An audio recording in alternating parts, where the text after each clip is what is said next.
ഇന്ന് നമ്മൾ തയ്യാറാക്കി എടുക്കാൻ പോകുന്നത് ഉഴുന്ന് ചേർത്ത് അരക്കാത്ത നല്ലൊരു ബൺ ദോശയും കൂട്ടത്തിൽ തേങ്ങയൊന്നും ചേർത്ത് അരക്കാത്ത വളരെ സിമ്പിളായിട്ട് ഹോട്ടൽ സ്റ്റൈലുള്ള ഒരു ചട്നിയുടെയും കൂടി റെസിപ്പിയാണ്. അപ്പോൾ നല്ല ചൂടോടുകൂടി രാവിലെ ആണെങ്കിലും വൈകുന്നേരങ്ങളിലാണെങ്കിലും സെർവ് ചെയ്യാൻ നല്ല അടിപൊളിയായിട്ടുള്ള ഒന്നാണ്. അപ്പോൾ റെസിപ്പി ഇഷ്ടപ്പെടുകയാണെങ്കിൽ ലൈക്ക് ചെയ്യുക. ചാനൽ ആരെങ്കിലും പുതിയതായിട്ട് കാണുവാണെങ്കിൽ ഒന്ന് സബ്സ്ക്രൈബ് ചെയ്തിട്ട് ആ ബെല്ലൈക്കണിൽ കൂടി ക്ലിക്ക് ചെയ്യാൻ മറക്കല്ലേ.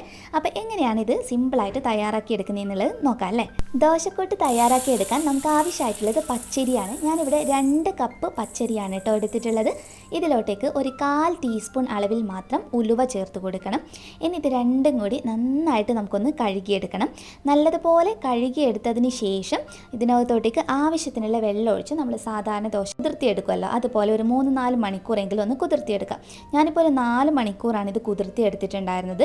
അതിനുശേഷം നമുക്ക് ഈ വെള്ളമൊക്കെ വാർന്ന് കളഞ്ഞിട്ട് നമ്മുടെ അരക്കുന്ന മിക്സിയുടെ ജാറിനകത്തോട്ടേക്ക് ഇതൊന്ന് ചേർത്ത് കൊടുക്കാം.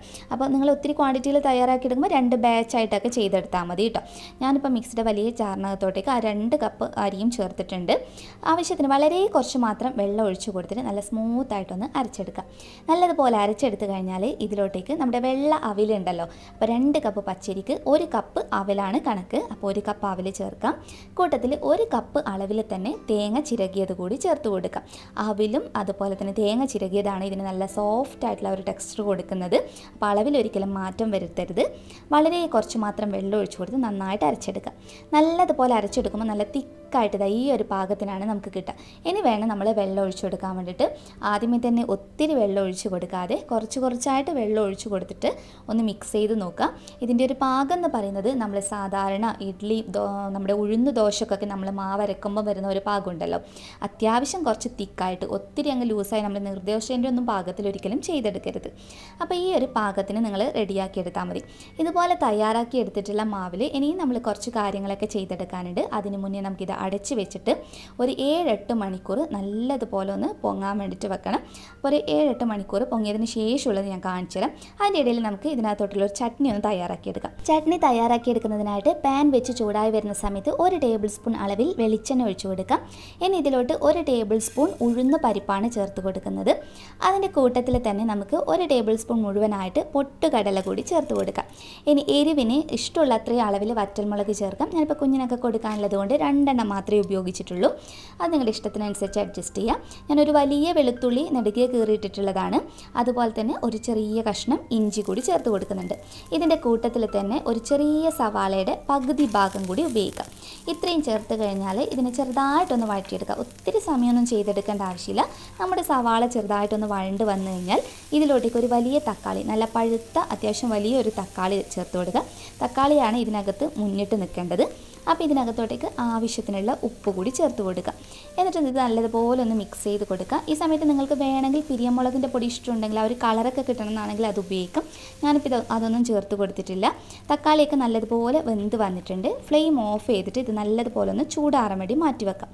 ചൂടാറിയതിന് ശേഷം ഒരു മിക്സിയുടെ ജാറിനകത്തോട്ടേക്ക് ചേർത്തിട്ട് ഇതിലോട്ടേക്ക് നിങ്ങൾക്ക് ചട്നിക്ക് എത്രയാണോ കൺസിസ്റ്റൻസി, എത്ര അളവിലാണോ വേണ്ടത് ആ ഒരു അളവിനനുസരിച്ചുള്ള വെള്ളം ഒഴിച്ചു കൊടുക്കുക. നല്ല ലൂസായിട്ടൊക്കെ വേണമെന്നുള്ളവർക്ക് അങ്ങനെ ചെയ്തെടുക്കാം കേട്ടോ.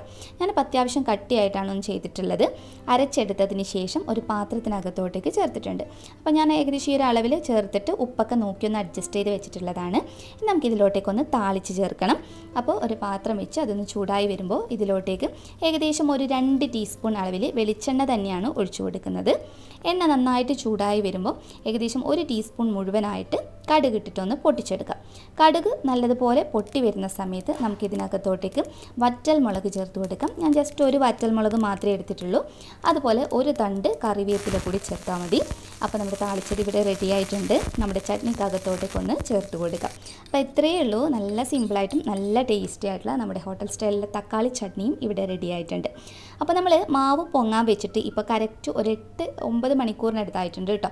അപ്പോൾ നല്ല രീതിയിൽ ഇപ്പോൾ മാവ് നമ്മളിങ്ങനെ ഇളക്കി കൊടുക്കുന്ന സമയത്ത് തന്നെ നമുക്ക് മനസ്സിലാവും നല്ലതുപോലെ ഫെർമെൻ്റ് ആയിട്ട് നല്ല രീതിയിൽ റെഡിയായി കിട്ടിയിട്ടുണ്ട്. അപ്പോൾ നമ്മുടെ ദോശക്കൂട്ടിനകത്തോട്ടേക്ക് നമ്മളൊന്ന് താളിച്ച് ചേർക്കും കൂടി ചെയ്യുമ്പോഴാണ് ഇതിന് സ്പെഷ്യൽ ആയിട്ടുള്ള ഒരു ടേസ്റ്റ് കൊടുക്കുന്നത്. അതുകൊണ്ട് 1 ടേബിൾ സ്പൂൺ വെളിച്ചെണ്ണ ഒഴിച്ച് അതൊന്ന് ചൂടായി വരുമ്പോൾ ഞാൻ 1 ടീസ്പൂൺ കടുക് ഇട്ടിട്ടൊന്ന് പൊട്ടിച്ചെടുക്കുകയാണ്. കടുക് പൊട്ടി വരുന്ന സമയത്ത് നമുക്ക് 1 ടീസ്പൂണോളം നമ്മുടെ ഉഴുന്ന പരിപ്പ് കൂടി ഒന്ന് ചേർത്ത് കൊടുക്കാം. ഇനി നമുക്ക് ആവശ്യമായിട്ടുള്ളത് പച്ചമുളകാണ്. ഞാനിപ്പോൾ 2 പച്ചമുളക് മാത്രമേ എടുത്തിട്ടുള്ളൂ. ഞാൻ നേരത്തെ പറഞ്ഞതുപോലെ എരിവിനനുസരിച്ചിട്ട് അഡ്ജസ്റ്റ് ചെയ്യാവുന്നതാണ് കേട്ടോ. ഒരു തണ്ട് കറിവേപ്പില കൂടി ചേർത്ത് കഴിഞ്ഞാൽ നമ്മുടെ താളിച്ചത് ഇവിടെ റെഡി ആയിട്ടുണ്ട്. ഇനി നമ്മൾ തയ്യാറാക്കി വെച്ചിരിക്കുന്ന നമ്മൾ മാവ് നന്നായി പൊങ്ങി വന്നിട്ടുള്ള നമ്മുടെ ദോശക്കൂട്ടിനകത്തോട്ടേക്ക് ഈ താളിച്ചത് നമുക്കങ്ങ് ഒഴിച്ചു കൊടുക്കാം. ഞാൻ ജസ്റ്റ് ഒന്ന് ചൂടാറിയതിന് ശേഷമാണ് ഈ താളിച്ചത് ചേർത്തിട്ടുണ്ടായിരുന്നത്. എന്നിട്ട് നമ്മളിത് നന്നായിട്ടൊന്ന് മിക്സ് ചെയ്ത് യോജിപ്പിച്ചെടുത്താൽ മതി. ഇനി നമ്മുടെ ദോശ ചുട്ടെടുക്കുന്നതിനായിട്ട് നമ്മൾ അപ്പച്ചട്ടിയാണ് ഉപയോഗിക്കുന്നത്. ഇതിലോട്ടേക്ക് ഒരു ഇത്തിരി വെളിച്ചെണ്ണ ഒന്ന് ഒഴിച്ചു കൊടുക്കുന്നുണ്ട്. വളരെ കുറച്ച് മതി. ഇനി എണ്ണ വേണ്ട, താല്പര്യം ഇല്ലാത്തവർക്കാണെങ്കിൽ ഈ ഒരു സ്റ്റെപ്പ് ഒഴിവാക്കാം. എന്നിട്ട് ഒരു തവി ബാറ്റർ മാത്രമേ ഒഴിച്ചു കൊടുക്കുന്നുള്ളൂ. ജസ്റ്റ് ഒരു തവി ഒഴിച്ചു കൊടുത്താൽ മതി. കാരണം ഇത് നല്ലതുപോലെ പൊങ്ങി നല്ല പാകത്തിന് റെഡിയായി കിട്ടുന്നതാണ്. അടച്ച് വെച്ചിട്ട് ഒരു ഇത്തിരി സമയം കുക്ക് ചെയ്തെടുക്കും. 1-2 മിനിറ്റ് എടുക്കും കുക്കായി വരാൻ വേണ്ടിയിട്ട്. കാരണം നല്ലതുപോലെ പൊങ്ങി വരുന്നതല്ലേ. ഇതിൻ്റെ മുകൾ ഭാഗത്തും ഞാനൊരു ഇത്തിരി വെളിച്ചെണ്ണ ഒഴിച്ചു കൊടുത്തിട്ടുണ്ട്. അപ്പോൾ ഞാൻ നേരത്തെ പറഞ്ഞതുപോലെ എണ്ണ ഒട്ടും വേണ്ട എന്നുള്ളവർക്ക് ഈ ഒരു സ്റ്റെപ്പ് കംപ്ലീറ്റ് ആയിട്ട് ഒഴിവാക്കാവുന്നതാണ്. അപ്പോൾ തിരിച്ചിട്ട് കൊടുക്കുക. 2 സൈഡും നല്ല രീതിയിൽ കുക്ക് ചെയ്തെടുക്കുക. അത്യാവശ്യം സമയം എടുത്തിട്ട് കുക്ക് ചെയ്യുക. കണ്ടില്ല, ഞാനത് ജസ്റ്റ് തൊട്ട് കാണിക്കുമ്പോൾ നിങ്ങൾക്ക് മനസ്സിലാവുണ്ടാവും. നല്ലതുപോലെ പൊങ്ങി നല്ല സോഫ്റ്റ് ആയിട്ടുള്ള ഒരു ടെക്സ്ചറിലാണ് നമുക്കിത് കിട്ടുക. കഴിക്കാനാണെങ്കിൽ നമ്മൾ ആ താളിച്ചൊക്കെ ചേർത്തത് കൊണ്ട് തന്നെ ഇതിനൊരു അടിപൊളിയായിട്ടുള്ള ടേസ്റ്റാണ് കേട്ടോ. അപ്പോൾ തീർച്ചയായിട്ടും നിങ്ങളൊന്ന് ട്രൈ ചെയ്ത് നോക്ക്. എപ്പോഴും ഈ ബൺ ദോശ തയ്യാറാക്കിയിട്ട് നമ്മളിപ്പോൾ ഉഴുന്ന് ദോശയാണെങ്കിലും നല്ല ചൂടോടുകൂടി സെർവ് ചെയ്യുമ്പോഴല്ലേ അത് കഴിക്കാൻ നല്ല ടേസ്റ്റ് ഉണ്ടാവുക. അപ്പോൾ ഞാനിത് തൊട്ട് കാണിക്കുമ്പോൾ കണ്ടില്ലേ നല്ല സോഫ്റ്റ് ആയിട്ടാണ് ഇരിക്കുന്നത്. അപ്പോൾ ആ വെളിച്ചെണ്ണ നമ്മൾ നനച്ചു കൊടുത്താൽ ഒന്നും കൂടി ടേസ്റ്റാണ് കേട്ടോ ഇത് നമ്മൾ ദോശ ചുട്ടെടുക്കുന്ന സമയത്ത്. അപ്പോൾ അത് ഇഷ്ടമുള്ളവർ തീർച്ചയായും അത് വെച്ചിട്ട് തന്നെ ഒന്ന് ട്രൈ ചെയ്ത് നോക്കുക. എന്നിട്ട് നമ്മുടെ ഈ ഒരു സ്പെഷ്യൽ ചട്നി കൂടി ഒന്ന് ഡിപ്പ് ചെയ്തിട്ട് ഒന്ന് കഴിച്ച് നോക്ക്. നിങ്ങൾക്ക് റെസിപ്പി ഇഷ്ടപ്പെടുകയാണെങ്കിൽ ലൈക്ക് ചെയ്യുക. നെക്സ്റ്റ് വീഡിയോയിൽ വീണ്ടും കാണാം. അതുവരെ ടേക്ക് കെയർ. Bye bye.